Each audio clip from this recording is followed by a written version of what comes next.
With all 16 teams locked into Berlin, it's now time to talk about some of them in more detail, highlight key players, and point out what you should be looking for when watching Berlin.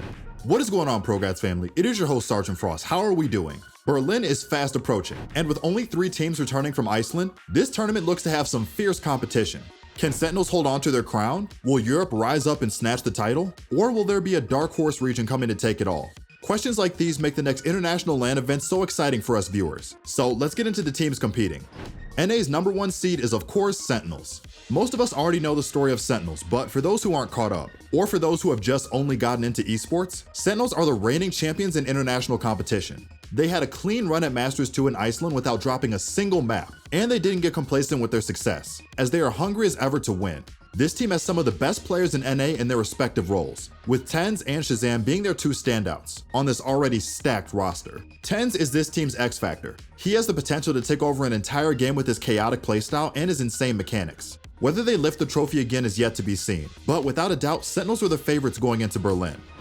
100 Thieves is the second team coming from North America. This roster was built on the idea of being a LAN-ready squad. Everyone except Asuna has played Counter-Strike at the very top, with Nitro and Ethan both having been on the #1 team in the world at some point. These players are no strangers to lifting trophies, and 100 Thieves have their eyes on the prize at their LAN debut. Asuna will have viewers stuck to their seats as he looks to continue to put up jaw-dropping performances such as when he had a 48 kill map against version 1. Looking to build upon their recent successes, Ye wants to prove he is one of the best in the game. Envy has always been hovering around the top 4 in NA.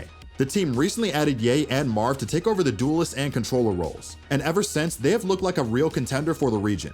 With their roster changes, they look to build upon their recent successes and turn it into a championship. Ye in particular will be a player that fans will look out for, as he is an insanely skilled jet player who loves to get in your face and out-aim you. This brawly playstyle and his team's structured system gives them the X factor that can lead to some incredible highlights. And if you want to be the X factor in your team or in rank lobbies, we've got the resources to help you out. Right now, we've got an insane offer going on with a 3-day free trial to our website, ProGuides.com. If you sign up, you gain access to hundreds of lessons created by your favorite pros. And you also get to have a free coaching session with our Radiant and Immortal level coaches who can show you the secrets of how to carry your team in any role, or help you with anything you want to improve on.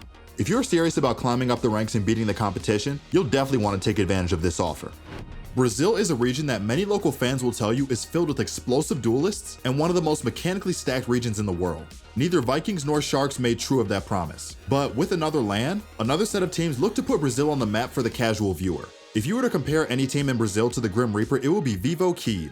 After losing their opening game, they made sure everyone they faced would be staying home, as they looked to be first seed for their region.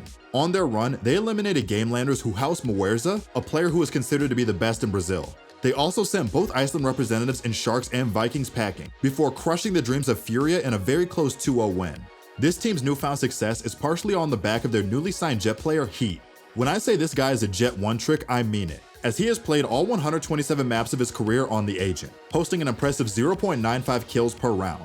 Superhuman performances such as a 37-13 scoreline and a 13-9 win over Gamelanders, and a monstrous 74-51 against Vikings have put him on the radar for many. He was dropped by HAVAN Liberty at the end of Masters 2, and was passed over by many of the top teams in the region, so he took his revenge and beat them all. HAVAN Liberty is the other Brazilian team flying to Germany, as they didn't lose an entire map in their qualification run besides their 3-0 loss in the final. They didn't get an easy bracket either, with clean sheet wins over Furia, VCT, and Vikings to name a few. Sometimes having the right player in the more supportive roles are the key between winning and losing. Miesen, who plays a multitude of agents such as Breach, Viper, and Sova, holds a mind-blowing 42% headshot rate, making him the joint highest along with Alorante. The team also has the youngest player at LAN, with Laezi only being 16 years old. Before we get into our next region, it's time for our question of the day. Today's question is, what do you think about the controversial bracket for Berlin? Personally, I feel like it's a little unfair that Group A is just a group of death, and that seeding basically meant nothing for the actual tournament groups. I wish there was more thought that went into the groups, because some big names might go out early in the tournament simply due to the way the groups were structured. But let me know what you think, whether it's fair or not, and if you think that some things should change. Now let's get right back into the video.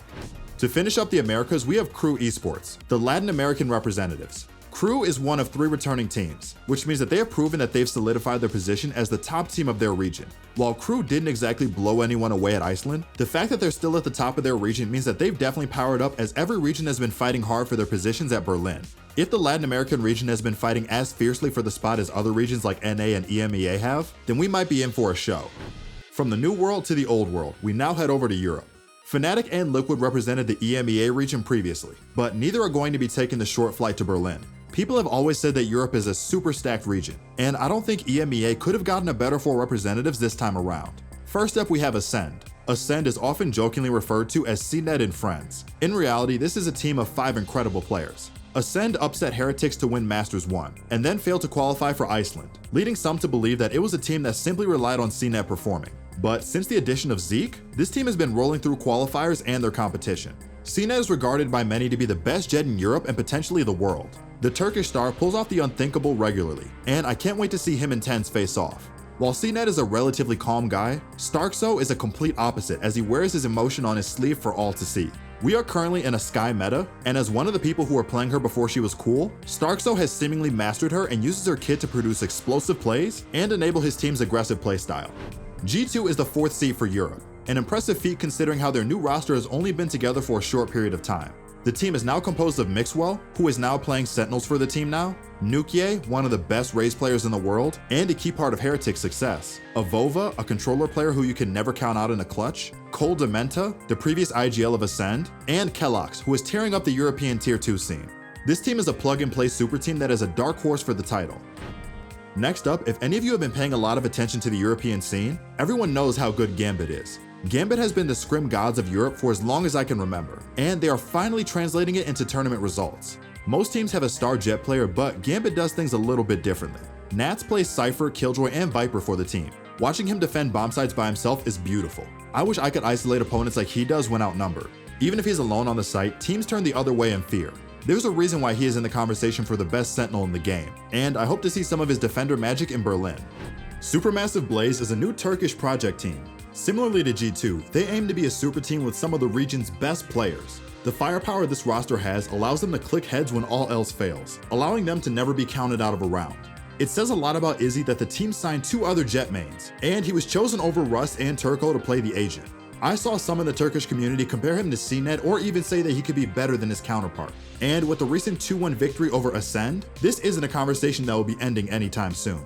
Another notable thing that I've seen this team do when I've watched them was pulling out unorthodox CT setups. For example, against G2 on Bind, the team would stack 4 players on a bomb site and leave Pora on Killjoy to solo hold a site. It secured them 8 rounds and was almost impossible to read. I wonder how it's going to function on the world stage versus other regions or even against prepared opponents. It's time to travel over to Asia, starting with the Korean teams. Vision Strikers currently holds the longest winning streak in Valorant, and potentially any esport to my knowledge, winning 104 series in a row, asserting themselves as the kings of Korea. Unfortunately, the streak had to end, and they missed out on qualifying for Masters 2 with a heartbreaking loss to New Turn.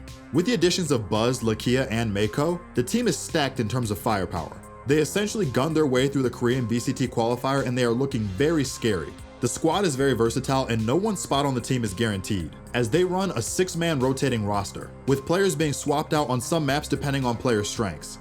RB, for example, has completely changed his role to accommodate the new additions, as he went from essentially one-tricking duelist to now primarily playing Sova and Skye. The second team to qualify for Berlin isn't New Turn, which came as a surprise to some.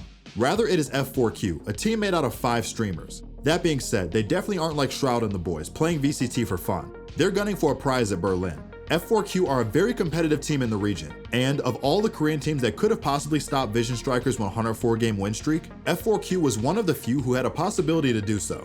Notable players on the team are Zumba and Bunny, both previous Overwatch League players. The Korean domination of Asia is hard to escape, with players even turning to other regions to play already into the game's lifecycle. Crazy Raccoons is one of the teams that host a number of Koreans, namely 3 of them. For the team to compete in the Japanese VCT qualifier, they need to have a minimum of 3 players from the country, which is why having 3 Koreans signed leads many to scratch their heads. But don't worry, things only get weirder, as they have 4 Japanese players on the books. Yep, you heard that right, a 7-man roster.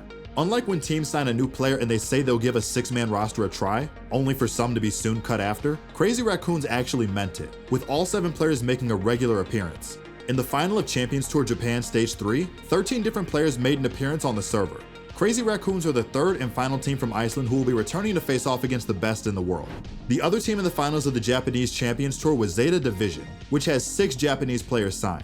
The ZETA division roster was previously called Absolute Jupiter before the organization rebranded. Similarly to Vision Strikers, this team was the best in their region and most expected them to qualify for Iceland, but they stumbled at the last hurdle with a 1-3 loss to Crazy Raccoons. This time around, they narrowly won 3-2 to keep the Japanese-Korean squad to lock them in as the first seed.